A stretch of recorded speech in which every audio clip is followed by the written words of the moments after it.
बहुत पुरानी बात है। किसी नगर में राजेश नाम का एक नवयुवक रहता था। उस बेचारे के माँ बाप की मृत्यु हो चुकी थी।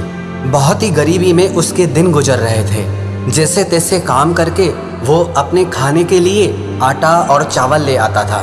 घर आकर वो अपना भोजन बनाता और खा पी कर सो जाता। उसकी जिंदगी ऐसे ही संघर्षों से गुजर रही थी। एक के बाद एक मुसीबत उसकी जिंदगी में लगी ही हुई थी। एक दिन उसने अपने खाने के लिए 4 रोटियां बनाई। हाथ मुंह धोकर जब वो वापस आया तब उसने देखा सिर्फ 3 ही रोटियां बची है। दूसरे दिन भी यही हुआ। तीसरे दिन उसने रोटियां बनाने के बाद उस स्थान पर नजर रखी और उसने देखा कि कुछ देर बाद वहां एक मोटा सा चूहा आता है और एक रोटी उठाकर वहां से चला जाता है। और उस दिन वो लड़का उस चूहे को आखिर पकड़ ही लेता है। वो चूहा बोला, भैया मेरी किस्मत का क्यों खा रहे हो? मेरे हिस्से की चपाती मुझे ले जाने दो। तो राजेश बोला, तुम्हें अगर ये रोटी ले जाने दी तो मेरा पेट कैसे भरेगा? मैं पहले से ही अपनी जिंदगी से परेशान हूँ और ऊपर से पेट भरकर खाना भी ना मिले तो मैं क्या करूँगा? न जाने मेरी जिंदगी में खुशियाँ कब आएंगी। आखिर कब मेरी जिंदगी से ये दुख और परेशानियाँ खत्म होंगे? तो इस पर चूहे ने बोला, तुम्हारे सारे सवालों का जवाब तुम्हें मतंग ऋषि दे सकते हैं। तो राजेश ने पूछा, कौन है वो? चूहे ने उत्तर दिया, वो एक बहुत पहुंचे हुए ऋषि हैं। उत्तर दिशा में कई पर्वतों और नदियों को पार करके ही उनके आश्रम तक पहुंचा जा सकता है। तुम उन्हीं के पास जाओ, वही तुम्हारा उद्धार करेंगे। राजेश चूहे की बात मान गया और अगली सुबह ही खाने पीने की गठरी बांधकर उस ऋषि से मिलने के लिए निकल पड़ा। काफी दूर चलने के बाद उसे एक हवेली दिखाई दी और राजेश ने वहां रुकने के लिए उनसे रात भर के लिए शरण मांगी। उस हवेली की मालकिन ने पूछा, बेटा कहाँ जा रहे हो? तो राजेश बोला, मैं मतंग ऋषि के आश्रम जा रहा हूँ। तो वो मालकिन बोलने लगी, बहुत अच्छा, उनसे मेरे भी एक प्रश्न का उत्तर मांग कर लाना कि मेरी बेटी 20 साल की हो गई है। वो देखने में बहुत सुंदर है, उसमें हर प्रकार के गुण भी विद्यमान हैं, लेकिन अभी तक बेचारी ने एक भी शब्द मुंह से नहीं बोला है। उनसे ये पूछना कि मेरी बेटी कब बोलना शुरू करेगी।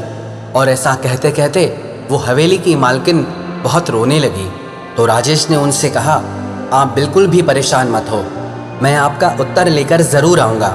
अगले दिन राजेश आगे की यात्रा के लिए निकल पड़ा। रास्ता बहुत ज़्यादा लंबा था। रास्ते में उसे बड़े बड़े बर्फीले पहाड़ मिले। उसे समझ नहीं आ रहा था कि कैसे पार करूं और समय बीतता जा रहा था। तभी उसे मार्ग में एक तांत्रिक दिखाई दिया जो वहां पर बैठकर तपस्या कर रहा था।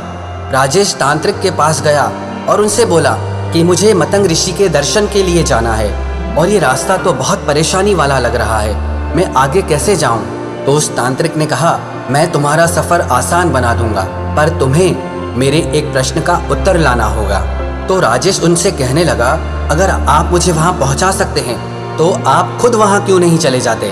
तो वो तांत्रिक कहने लगा कि अगर मैंने इस स्थान को छोड़ा तो मेरी तपस्या भंग हो जाएगी। तो राजेश ने उनसे कहा, आप मुझे अपना प्रश्न बताएं, मैं आपका उत्तर जरूर लेकर आऊँगा। तो वो तांत्रिक कहने लगा, उन ऋषि से पूछना कि मेरी तपस्या कब सफल होगी, मुझे आत्मज्ञान कब प्राप्त होगा। इसके बाद तांत्रिक ने अपनी तांत्रिक विद्या से उस लड़के को पहाड़ पार करा दिया। अब आश्रम तक पहुंचने के लिए सिर्फ एक नदी ही पार करनी थी और वो लड़का इतनी बड़ी नदी देखकर बहुत घबरा गया। तभी उसे नदी किनारे एक बड़ा सा कछुआ दिखाई दिया। उस लड़के ने कछुए से मदद मांगी, आप मुझे अपनी पीठ पर बैठाकर नदी पार करा दीजिए। कछुए ने कहा, ठीक है, मैं तुम्हारी मदद जरूर करूँगा। जब दोनों नदी पार कर रहे थे तो कछुए ने पूछा, तुम कहाँ जा रहे हो?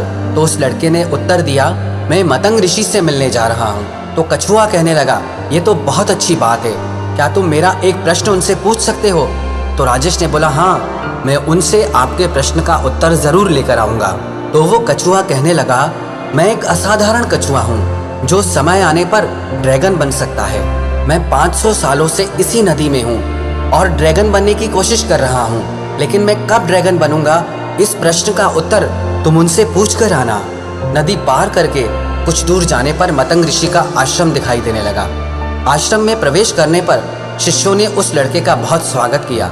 संध्या समय पे उस ऋषि ने राजेश को अपने दर्शन दिए और उनसे बोलने लगे, हे पुत्र, मैं तुम्हारे किसी भी 3 प्रश्नों का उत्तर दे सकता हूँ, तुम अपना प्रश्न पूछो।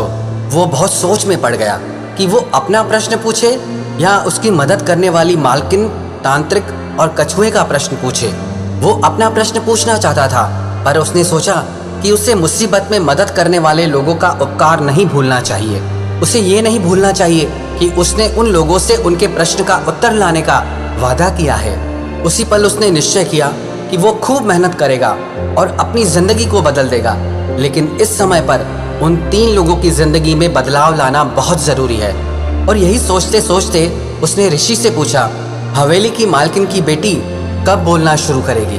तो ऋषि ने जवाब दिया, जैसे ही उसका विवाह होगा वो बोलना शुरू कर देगी। फिर उसने दूसरा प्रश्न किया कि तांत्रिक को मोक्ष कब प्राप्त होगा, आत्मज्ञान कब प्राप्त होगा? तो ऋषि उत्तर देने लगे, जब वो तांत्रिक अपने तंत्र से प्राप्त की हुई सारी शक्तियां, सारी सिद्धियां किसी और को दे देगा तो उसी क्षण उसे आत्मज्ञान की प्राप्ति हो जाएगी, मोक्ष की प्राप्ति हो जाएगी। फिर उसने प्रश्न किया कि वो कछुआ ड्रैगन कब बनेगा? तो ऋषि ने उत्तर दिया, जिस दिन उसने अपना कवच उतार दिया वो उसी वक्त ड्रैगन बन जाएगा। वो लड़का ऋषि से उत्तर जानकर बहुत खुश हुआ और अगली सुबह वो उन ऋषि का धन्यवाद देकर के वहां से निकल गया। वापस रास्ते में कछुआ मिला। उसने उस लड़के को नदी पार करा दी और अपने प्रश्न के बारे में पूछा।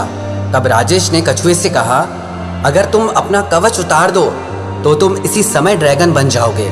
जब उस कछुए ने ये उत्तर सुना तो वो बहुत खुश हो गया और कछुए ने जैसे ही कवच उतारा उसमें से ढेरों मोती झड़ने लगे। कछुए ने वो सारे मोती राजेश को दे दिए और कुछ ही पलों में वो ड्रैगन में बदल गया। वो बहुत खुश था। उसने फौरन उस लड़के को अपने ऊपर बिठाया और सारी बर्फीली पहाड़ियां पार करा दी। थोड़ा आगे जाने पर उसे तांत्रिक मिला। राजेश ने तांत्रिक को ऋषि की सारी बात बता दी कि जब आप अपनी तांत्रिक विद्या, अपनी शक्तियां किसी और को दे देंगे तो आपको उसी क्षण मोक्ष की प्राप्ति हो जाएगी, आत्मज्ञान की प्राप्ति हो जाएगी। तो वो तांत्रिक बोला, अब मैं कहाँ किसे ढूंढने जाऊंगा? ऐसा करो, तुम ही मेरी विद्या ले लो। और ऐसा कहते ही उस तांत्रिक ने अपनी सारी शक्तियां उस लड़के को दे दी और अगले ही क्षण उसे मोक्ष की प्राप्ति हो गई। राजेश वहां से आगे बढ़ा और तांत्रिक से मिली शक्तियों के दम पर वो क्षण भर में ही हवेली पर पहुंच गया। और हवेली की मालकिन ने उसे देखते ही पूछा, क्या बताया ऋषि मतंग ने मेरी बेटी के बारे में? तो वो लड़का कहने लगा, जिस दिन आपकी बेटी की शादी होगी वो अपने आप बोलने लग जाएगी। मालकिन बोली, तो देर किस बात की है? तुम इतनी बड़ी खुशखबरी लाए हो, भला तुमसे अच्छा लड़का इसके लिए और कौन हो सकता है? उस हवेली की मालकिन ने उन दोनों की शादी करा दी और सचमुच वो लड़की बोलने लग गई। राजेश अपनी पत्नी को लेकर अपने गांव पहुंचा। उसने सबसे पहले उस चूहे को धन्यवाद दिया और अपनी नई हवेली में उसके रहने के लिए एक जगह भी बनवा दी। कभी अपनी जिंदगी से हार चुके राजेश के पास आज सब कुछ था। धन दौलत था, परिवार था, ताकत थी। उसने सब कुछ प्राप्त कर लिया था क्योंकि उसने अपने प्रश्न का त्याग कर दिया था और दूसरों के बारे में सोचा था। ये जिंदगी भी ऐसी ही है।